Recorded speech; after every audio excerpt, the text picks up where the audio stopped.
Arrivé dans l'hôpital fondé par le Padre Pio pour une visite et une rencontre avec non seulement les malades mais aussi les soignants et tout le personnel de l'hôpital. Cet hôpital a été construit à la demande du Padre Pio et a été ouvert en 1956, c'était début mai. Il comporte aujourd'hui plus de 1200 lits et vous le voyez avec tous ces parapluies, le temps n'est pas au beau fixe dans le sud de l'Italie, dans cette région des Pouilles qui accueille le pape pour cette journée, ce pèlerinage. Voici l'évêque, l'archevêque de Lecce. Avec vous, Saint-Père, aujourd'hui se présence, histoire vive qui parle de l'amour, qui sait accueillir, soutenir, soigner et souvent assainir la véritable de Jésus. Le malade est la double image de Jésus. Comme disait Saint Pio, le malade pauvre seul. Devant vous, la maison de soulagement de la souffrance que depuis 53 ans raconte et témoigne le grand miracle né du cœur ardent de charité et d'amour de Saint Pio de Pietrelcina. La mission de cette maison a été soulignée par Padre Pio lorsqu'il a voulu définir le temple de prière et de science.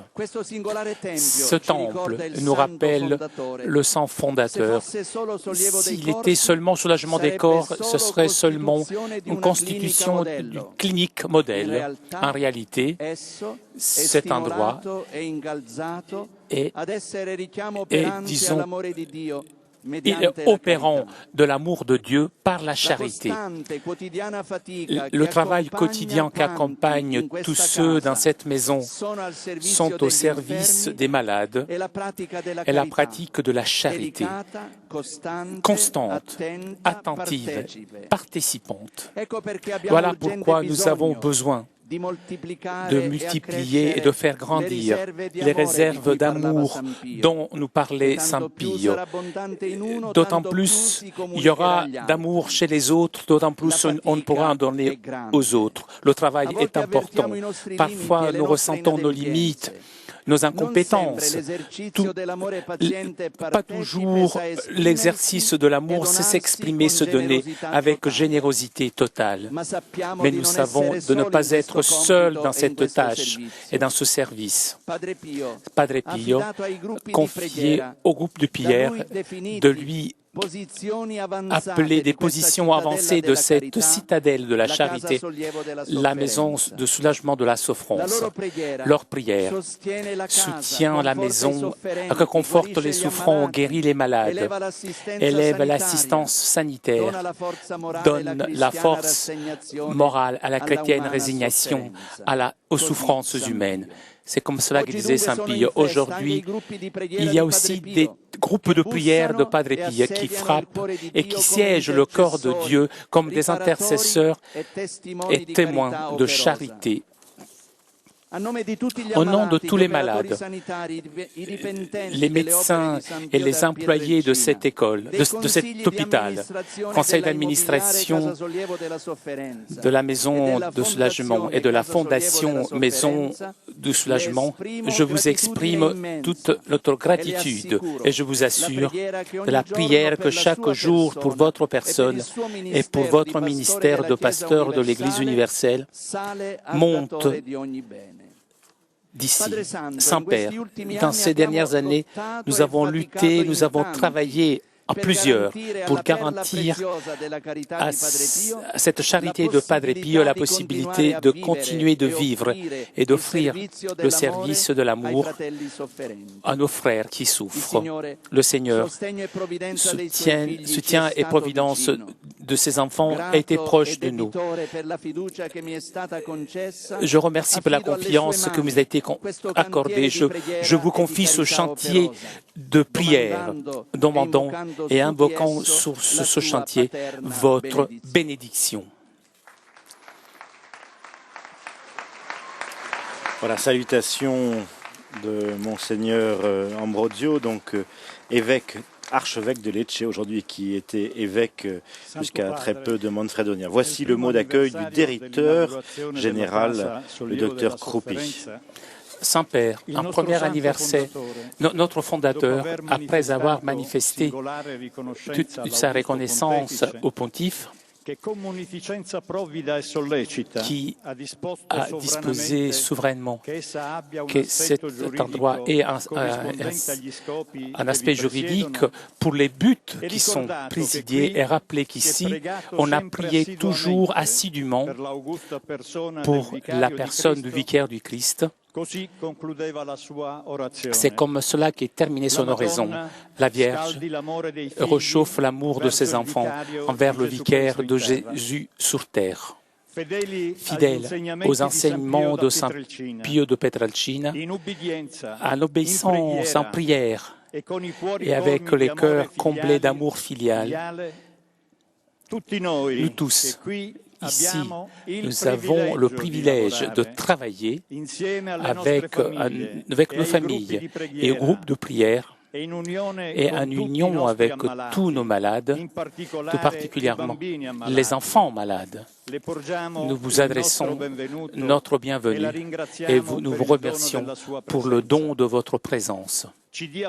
Donnez-nous de la force pour pratiquer et vivre jour après jour et non seulement affirmer la centralité de la personne du malade dans la vision de l'anthropologie chrétienne, en plaçant avant cette valeur à nos égoïsmes et à nos ambitions humaines, à des théories économiques, scientifiques fausses pour ne pas dénaturer le but de cette maison, instrument d'amour et de justice.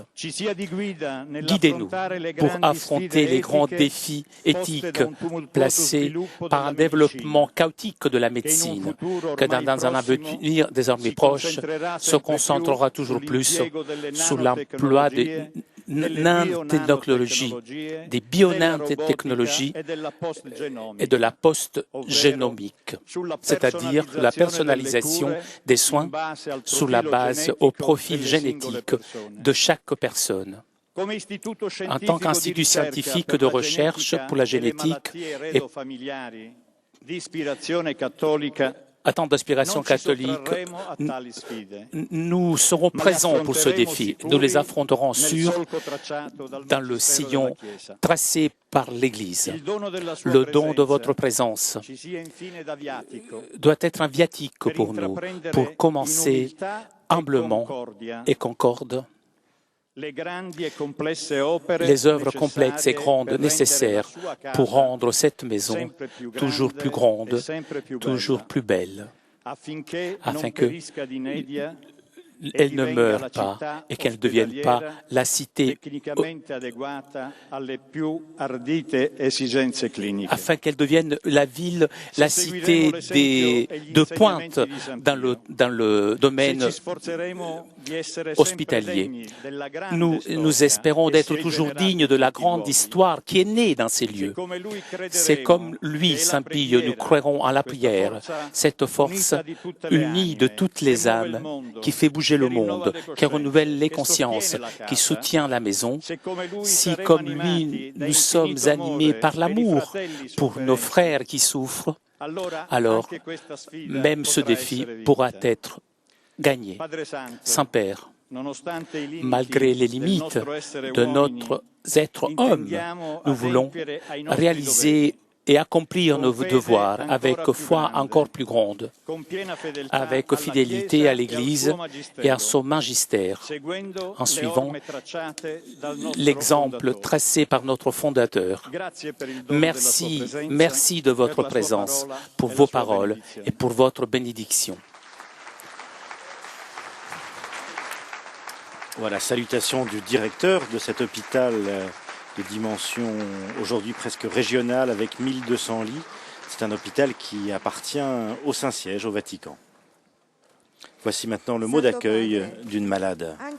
Saint-Père, anche si j'avais 1000 paroles pour vous remercier du don immense d'être ici devant vous, Père amoureux de nous tous sur la terre, tout cela ne suffirait pas pour exprimer l'émotion et la joie qui remplissent mon cœur et qui me font sentir comme un enfant étonné qui regarde les merveilles du monde. Être ici devant vous, justement moi, petite brebis égarée de ce troupeau si aimé par notre bon pasteur Jésus. Je suis l'une des tant employés qui ont l'honneur et la joie de travailler pour notre grande œuvre de Padre Pio. Mais depuis juillet dernier, je suis aussi une malade de cancer. Une maladie qui continue de faire peur, même si nous sommes dans le 3e millénaire. La découverte de nodules, la confirmation du diagnostic m'ont trouvé incrédule, égaré, me demandant pourquoi, des pourquoi sans réponse. Mais la foi, croire en Dieu m'a donné la réponse, même à ces questions qui n'ont pas de réponse. Je ne me suis pas demandé pourquoi à moi, mais je me suis dit en revanche, pourquoi pas à moi? Mon Dieu, quel projet as-tu toi sur moi? Et alors, comme la Vierge et tant d'autres hommes dignes et saints. Excusez-moi cette comparaison indigne. Je n'ai pas voulu me rebeller, mais j'ai voulu dire, me voilà, je suis prête, tout en continuant à ne pas connaître le projet de Dieu sur moi. La chimio et les autres soins oncologiques ont été et continuent d'être un véritable calvaire. Et j'ai parfois l'envie de tout quitter, mais la foi, la famille, mes amis ne m'aidaient pas dans ce calvaire avec des rechutes. La force la plus grande, j'ai dû l'avoir pour communiquer cette terrible nouvelle à ma mère et la voir souffrir pour cette raison. Et pleurer et prier, pleurer et donner au Seigneur avec ses silences et ses prières, sans dire oui dans cette grande souffrance de mère. Cette maladie a été pour moi une révélation. Je n'ai pas peur de mourir. J'ai seulement peur que quand cela arrivera, je n'aurai rien à offrir au Seigneur. De ce moment, à partir de ce moment, je veux être une femme avec la lumière toujours allumée, avec les valises prêtes. Et je veux que mon chemin sur cette terre soit tendu pour faire du bien, mais pas dans les grandes œuvres, mais dans les actions du vivre quotidien. Je ne veux pas dire du mal de quelqu'un. Je veux fuir les potins. Je veux être au service du prochain. Je veux dédier ma vie au bien. Lorsque mon Père m'appellera, en vertu du peu de bon que j'aurai fait, qu'il pardonne le tant de mal que dans toute ma vie j'ai pu réaliser. Parce qu'il pardonne tout. Ce n'est jamais trop tard pour aller travailler dans sa vigne. Une pensée particulière, j'adresse à tous ceux qui s'occupent de nous les malades, parce qu'ils apprennent que encore plus que les médicaments, c'est l'amour et l'humanité qui peuvent. Ne nous abandonnez pas avec nos pensées, nos peurs. Et lorsque vous n'avez rien à dire, ne vous inquiétez pas. Prenez-nous la main et nous ressentirons que vous êtes là. C'est vrai. Un diagnostic de cancer est terrible, fait peur, et encore plus terrible. C'est de ne pas être ami de Dieu, s'éloigner de son amour. Je vous offre mes souffrances, Saint-Père, et et celle de tous ceux qui, comme moi, luttent contre cette maladie et contre toutes les maladies de ce monde. L'offre de la souffrance des malades de notre maison, soulagement de la souffrance. Nous remercions le Seigneur pour le don de la vie sainte de Padre Pio, qui ici a voulu créer la réserve d'amour nécessaire au visage souffrant du Christ Seigneur.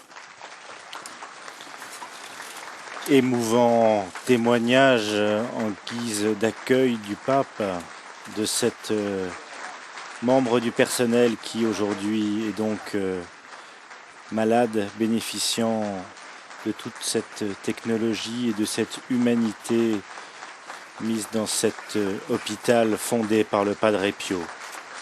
J'imagine que beaucoup d'entre vous qui sont malades se sont reconnus dans les mots et les encouragements de cette personne malade. Nous écoutons maintenant le message du Saint-Père, en présence de ces malades, des soignants et de leurs familles, ici, à San Giovanni Rotondo. Chers frères et sœurs, chers malades, dans cette visite à San Giovanni Rotondo, ne pouvait pas manquer un arrêt à la maison de soulagement de la souffrance, créée et voulue par Saint Pio de Pietrelcina comme un lieu de prière et de science où le genre humain se retrouve dans le Christ crucifié comme un seul troupeau avec un seul pasteur.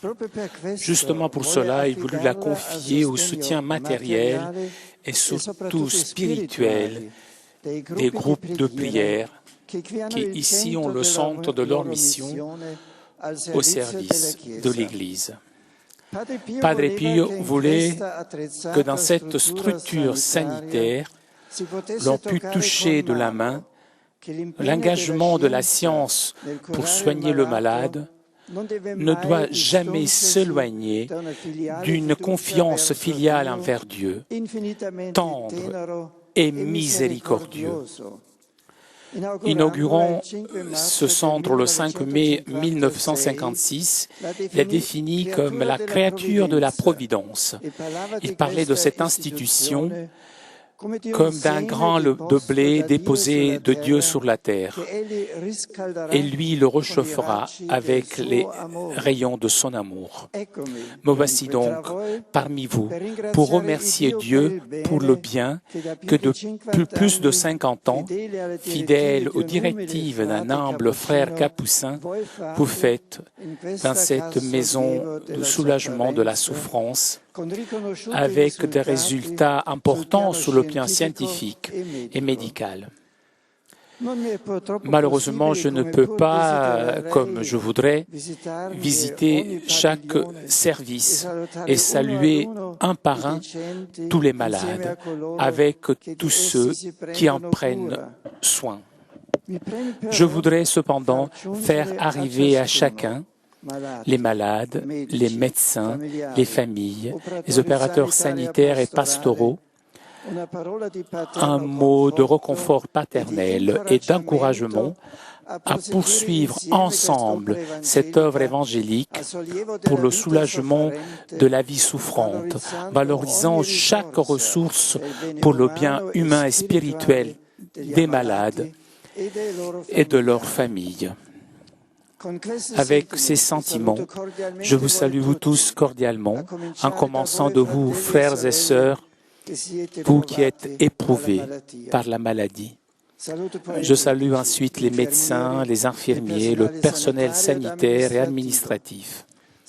Je salue vous, cher Père Capucin, qui en tant qu'aumônier, vous poursuivez l'apostolat de votre sang confrères. Je salue les prêtres et tout d'abord l'archevêque Domenico Umberto d'Ambrosio, déjà pasteur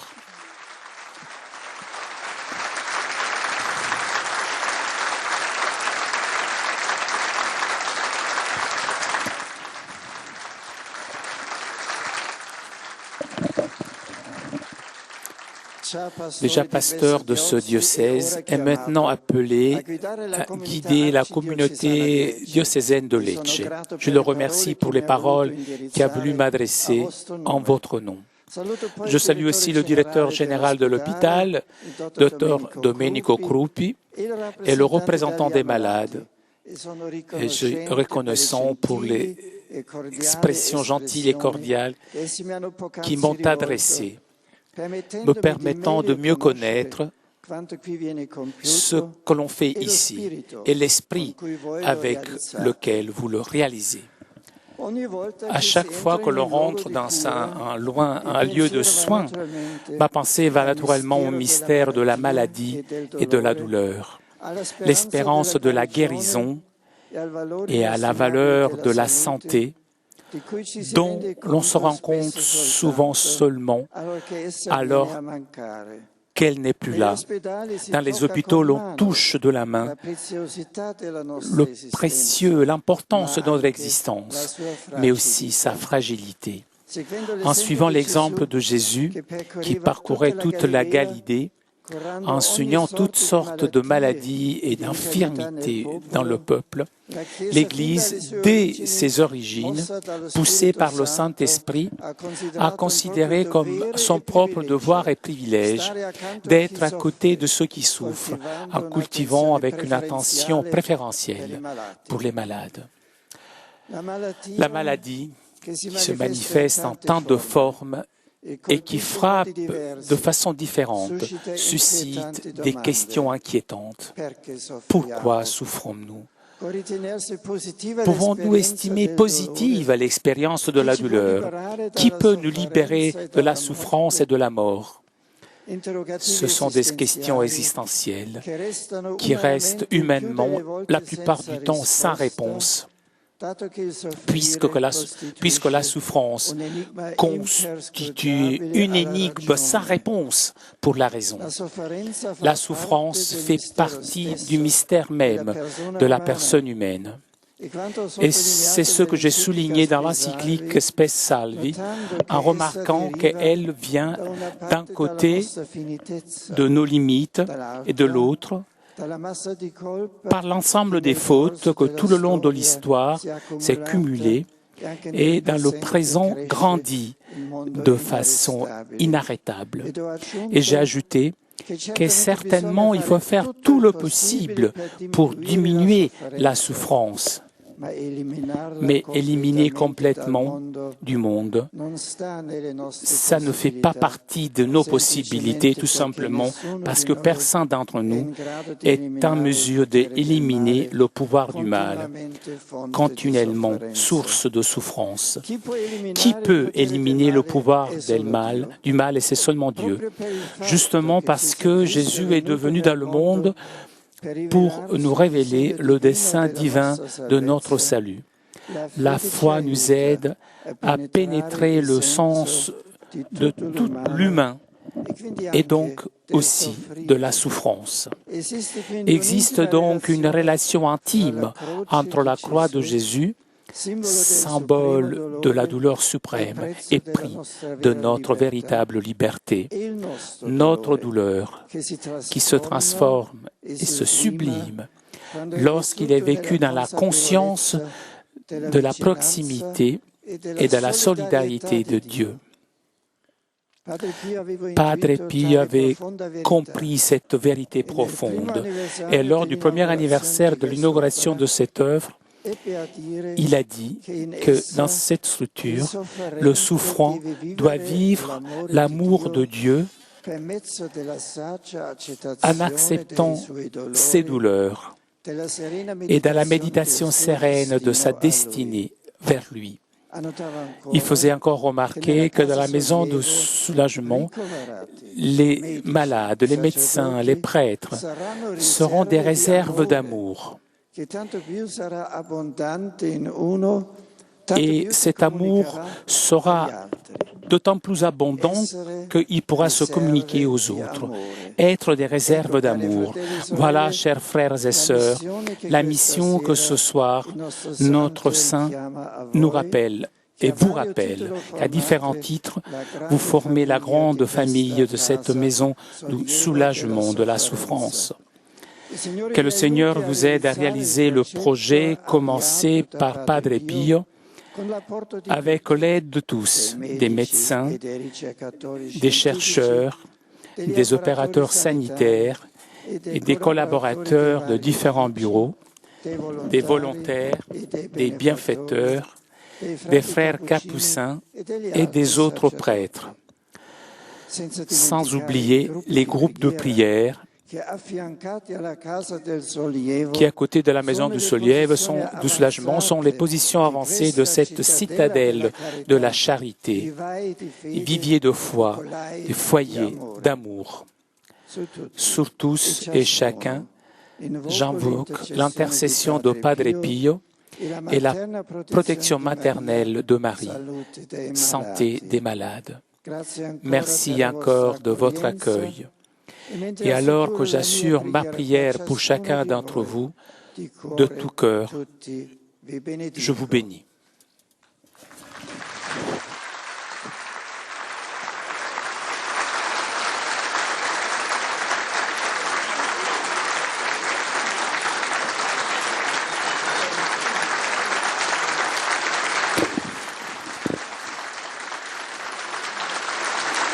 Voilà, message du pape Benoît XVI dans cette citadelle de la charité, vivier de foi et foyer d'amour, dans cette rencontre émouvante avec ce témoignage de cette malade qui a fait part de ses doutes et en même temps de sa foi face à la maladie, au cancer dont elle est atteinte aujourd'hui. Et puis, parole du Saint-Père qui va maintenant nous donner la bénédiction. Il nostro aiuto nel nome del Signore. Vi benedica Dio Onnipotente, Padre e Figlio e Spirito Santo. Grazie a tutti voi, il Signore vi benedica.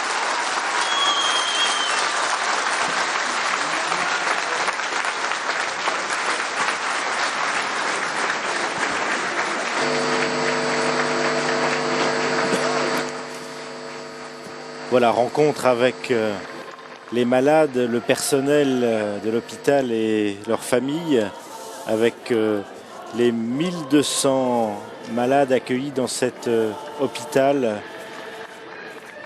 Rencontre maintenant personnalisée avec quelques-uns.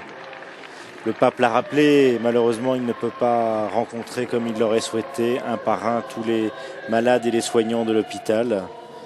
Et c'était le Padre Pio qui a souhaité cette maison où l'on prend soin de la souffrance des malades. C'est d'abord un tout petit dispensaire avec peu de lits pour redevenir aujourd'hui ce grand hôpital qui a une dimension quasiment régionale. C'est l'un des hôpitaux les plus grandes polycliniques d'Italie. Et le Saint-Père a rappelé le lien entre l'hôpital avec la science médicale, mais aussi tous ces groupes de prière qui, à travers le monde, soutiennent l'action de ces médecins et, à l'image de Padre Pio, sont bien non seulement dans la prière, l'action, et le pape l'a rappelé ce matin, que beaucoup d'entre vous, religieux, religieuses, laïcs, sont tellement pris par les 1000 tâches que requiert l'aide aux pèlerins ou aux malades de l'hôpital. Certains courent le risque de négliger ce qui est vraiment nécessaire, écouter le Christ pour accomplir la volonté de Dieu. Quand vous vous apercevez que vous êtes sur le point de succomber à ce risque, le pape nous disait ce matin, regardez Padre Pio, son exemple et sa souffrance, et invoquez son intercession pour qu'il vous obtienne du Seigneur la lumière et la force dont vous avez besoin pour poursuivre votre mission pleine d'amour de Dieu et de charité fraternelle.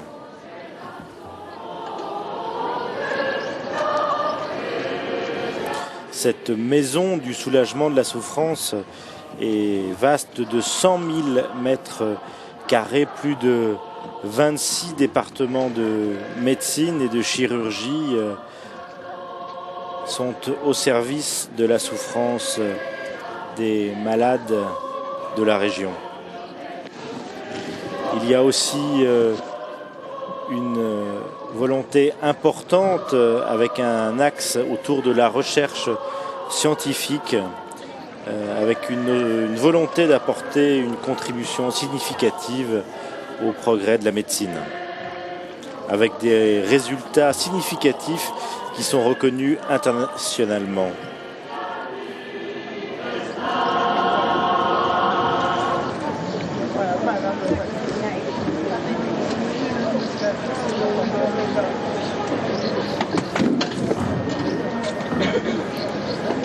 Voilà, le Saint-Père salue actuellement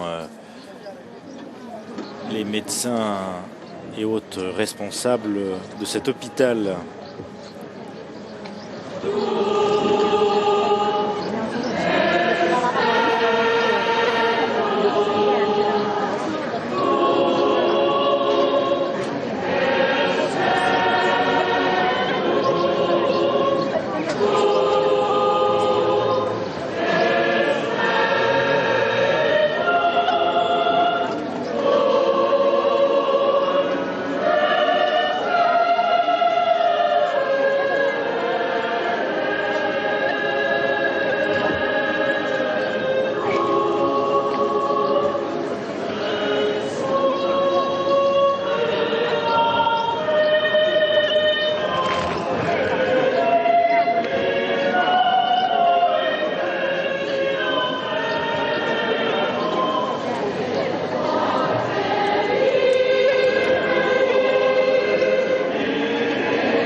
Cet hôpital organise aussi des formations importantes pour le personnel, avec aussi des activités d'enseignement. Il y a notamment une école de sages-femmes qui est très en lien avec la faculté de médecine. Il y a notamment toute une formation pour les médecins et les biologistes avec l'école de spécialisation en génétique médicale de la faculté de médecine de l'université de Rome, la Sapienza.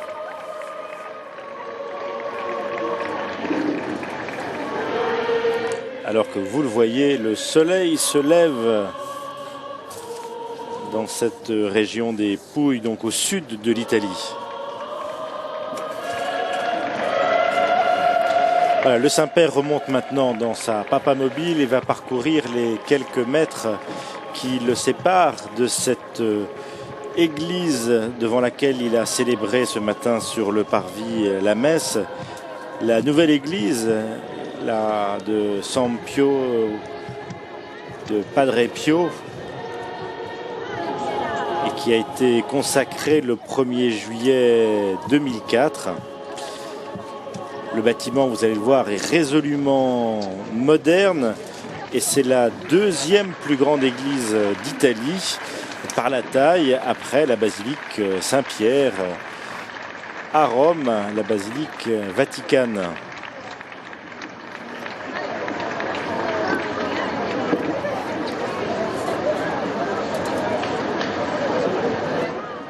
Il a fallu près de 10 ans entre la volonté de construire l'église et la réalisation, 10 ans de projets, de travaux.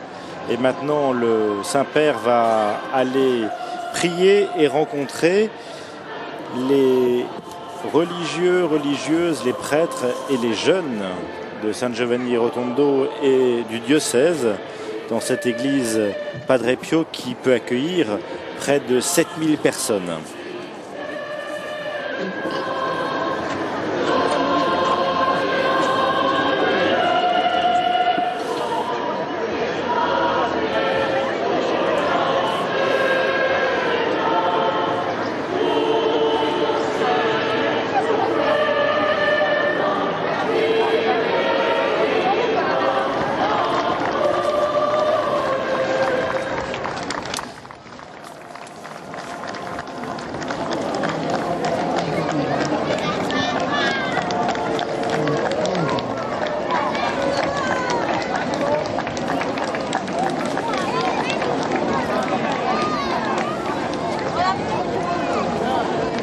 vu ce matin la grande croix de plus de 40 mètres de haut domine l'ensemble de la région. Et voilà, ça y est, les images de l'intérieur de l'église où l'on voit ces grandes poutrelles de béton qui permettent la suppression des colonnes à l'intérieur de l'église et donc de pouvoir voir le podium de partout où l'on est présent dans cette nouvelle église.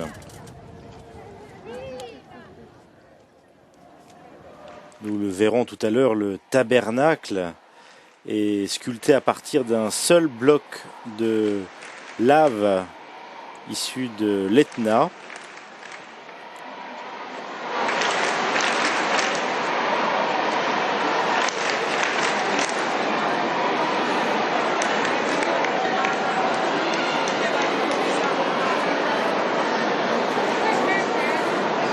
C'est donc la deuxième fois qu'un pape se rend à San Giovanni Rotondo, puisque Jean-Paul II était déjà venu prier sur les lieux où a vécu Saint Padre Pio. Ce saint qui a un retentissement très très important en Italie. Et à travers aussi le monde de plus en plus. Et le fait que ce soit la première visite en cette année du prêtre, cette première visite en dehors du Rome pour le pape, dans ce lieu où ce prêtre, comme le saint curé d'Ars, passait beaucoup de temps au confessionnal, avait une véritable foi lorsqu'il célébrait particulièrement l'Eucharistie, et en même temps montrons bien aussi l'importance de l'action avec la construction de cet hôpital, mélangeant ainsi non seulement la célébration de l'Eucharistie mais aussi celle du lavement des pieds, être au service de ses frères.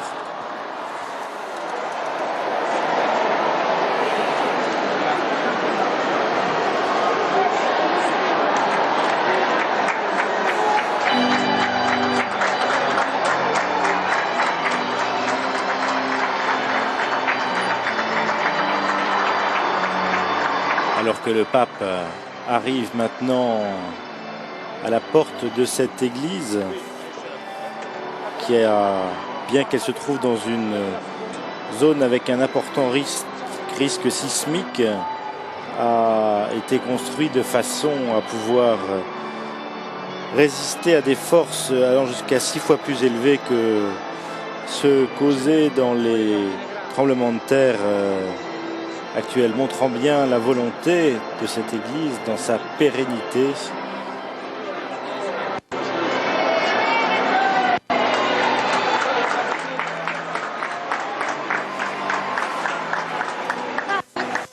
Le Saint-Père, comme le veut l'usage, va aller se recueillir quelques instants à la chapelle du Saint-Sacrement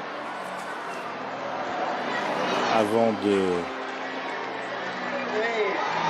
rencontrer les pèlerins qui montrent bien leur présence et leur joie de pouvoir rencontrer le Saint-Père aujourd'hui.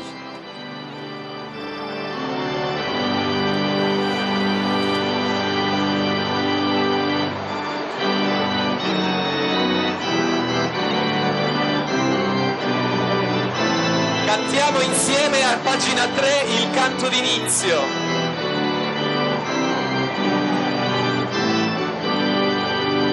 Cantate al Signore un canto nuovo, perché